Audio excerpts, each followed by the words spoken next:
الذي ألف بين قلوب المؤمنين فأصبحوا بنعمته إخوانا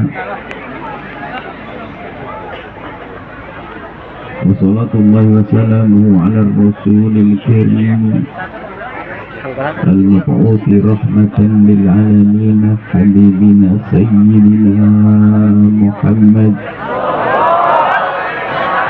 وعلى آله المطهرين وأصحابه الطيبين والتابعين لهم بإحسان إلى يوم الدين. اللهم يا ربنا ألف بين قلوبنا واهدنا يا ربنا سبل السلام ونجنا من الظلمات إلى النور.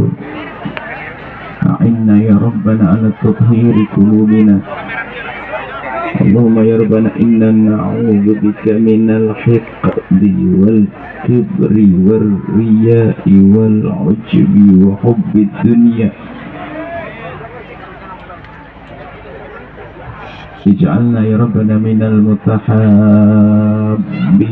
فيك ومن المتزاورين فيك ومن المتجالسين فيك ومن المتبادلين فيك إنك أنت على كل شيء قدير. اللهم يا ربنا ارزقنا التوبة قبل الموت والشهادة عند الموت والجنة بعد الموت. أما بعد, yang sangat kami cintai, kami muliakan hamba-hamba pilihan Allah, husnudzon kami kepada Allah bahwa tidak ada yang hadir di tempat mulia ini kecuali hamba pilihan Allah. Lintaskan panjatan doa di dalam hati masing-masing dengan serius. Panjatkan doa dengan serius. Semoga seperti itu Allah telah mengumpulkan di padang mahsyar di bawah bendera baginda Nabi Muhammad sallallahu alaihi wasallam, dan telah mengumpulkan kita di surga bersama Rasulullah sallallahu alaihi wasallam. Hadirkan kerinduan itu, dan sungguh jika kita serius di dalam memohon kepada Allah, maka Allah Maha Kuasa. Dan sebelum kita melanjutkan perjalanan kita ini menjalani sebuah perjalanan, berhenti sejenak seperti ini untuk merenungi agar jalan kita yang akan kita lewati atau kita lalui benar.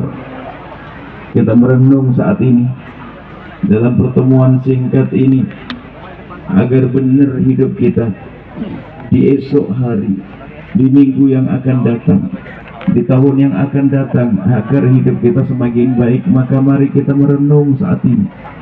Pastikan ilmu yang akan kita dapat malam ini akan kita amalkan, dan pastikan bahwa kita datang ke tempat ini ingin mencari ilmu, bukan hanya sekedar ramai-ramai berkumpul. Kemudian sebelum kita mulai pengajian ini harus ada kesepakatan di antara kita. Kalau tidak ada kesepakatan ini, maka pertemuan ini sia-sia. Pastikan bahwa di antara kita tidak ada saling benci, di antara kita tidak ada saling dengki, di antara kita yang ada hanya cinta karena baginda Nabi Muhammad, karena Allah Subhanahu wa taala. Pastikan semua menghadirkan makna ini di dalam hati masing-masing, bahwa di antara kita tidak boleh ada benci, di antara kita tidak boleh ada dendam.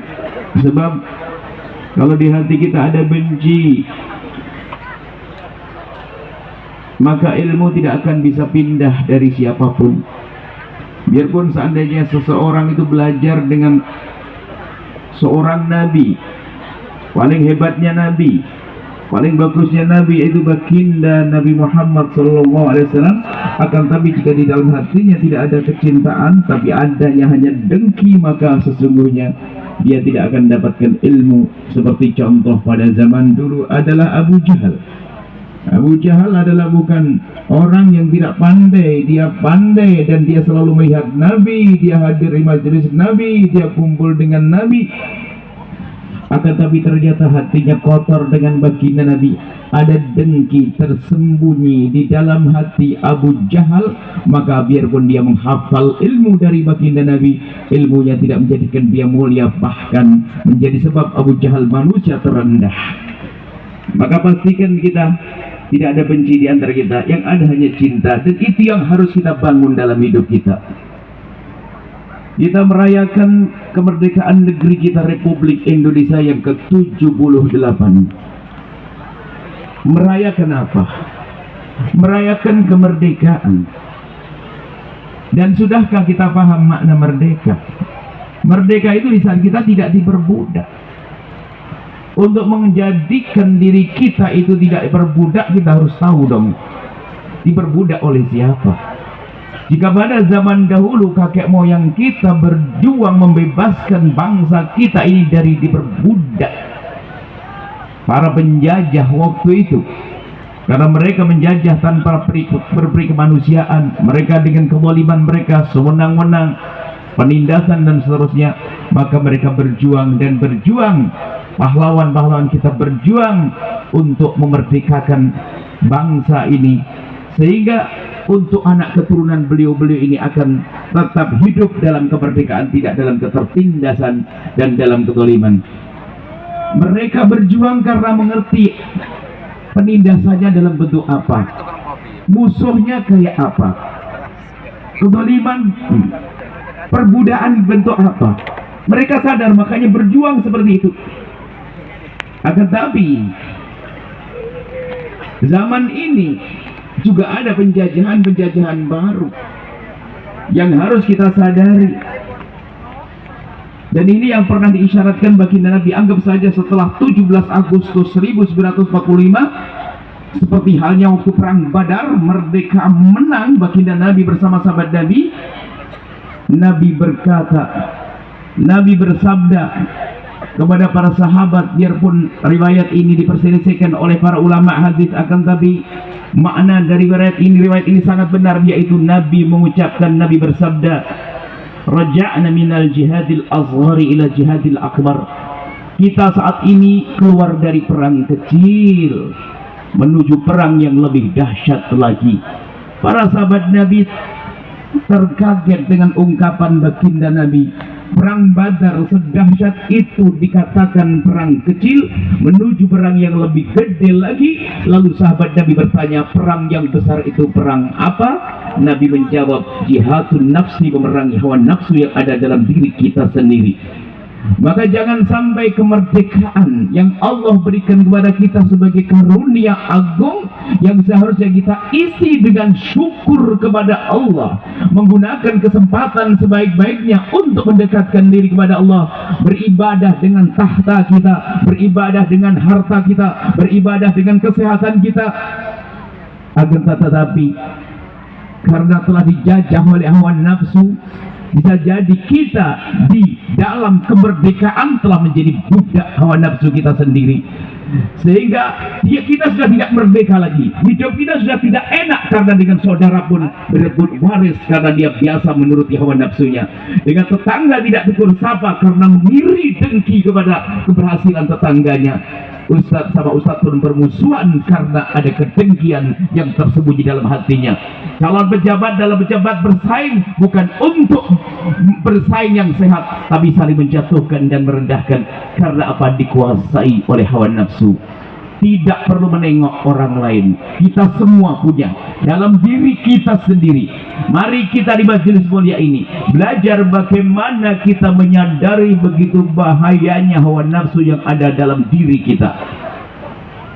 Para ulama, guru tarbiyah, ahli tarbiyah, para ahli tasawuf mengajarkan kepada kita tentang ilmu bagaimana memerangi hawa nafsu. Dan itu ilmu yang terpenting, sehingga dikatakan ini ilmu lebih. Ini ilmu namanya fardu ain di atas fardu ain. Karena ilmu ini kalau tidak dimiliki oleh seorang ahli ibadah sekalipun, penghafal Al-Quran sekalipun, orang yang jihad di jalan Allah sekalipun, ternyata kalau tidak punya ilmu ini, jihad di medan laga, ternyata disebut oleh baginda Nabi, dia adalah ahli neraka. Bagaimana orang berjihad di jihad di medan laga sebagai ahli neraka? Seperti Nabi ingatkan bahwasanya ada tiga model manusia yang pertama kali nanti akan dinyalakan neraka untuk mereka. Nabi menyebutkan model-model manusia yang neraka dinyalakan, kobarannya akan membakar mereka. Yang pertama adalah disebutkan orang yang jihad di medan laga, tetapi jihadnya ternyata bukan karena Allah Subhanahu wa ta'ala, hanya ingin disebut sebagai seorang pahlawan, seorang jagoan. Jihadnya bukan karena Allah, hanya pengen disebut bahwasanya grupnya ini grup jihad yang hebat, kelompoknya kelompok penyeru kebenaran, kelompoknya kelompok amar ma'ruf nahi munkar, kelompoknya kelompok memerangi kejahatan, akan tapi lupa bahwasanya dia tidak menata hatinya, sehingga jihadnya adalah untuk kesombongan. Ini model yang pertama. Model yang kedua adalah orang yang punya ilmu, ustaz, ulama, akan tapi ternyata mereka juga menjadi ahli neraka. Waktu ditanya, kau untuk apa belajar ilmu? Dia menjawab, karenamu, untuk belajar, untuk mengajar orang, untuk mengamalkan ilmu. Karena Allah. Dia menjawab, didustakan tidak. Kau menuntut ilmu, kau mengajarkan ilmu bukan karena Allah, akan tapi kamu ingin dibilang orang lebih hebat, kau lebih pintar, lebih cerdas, kau lebih kritis, kau lebih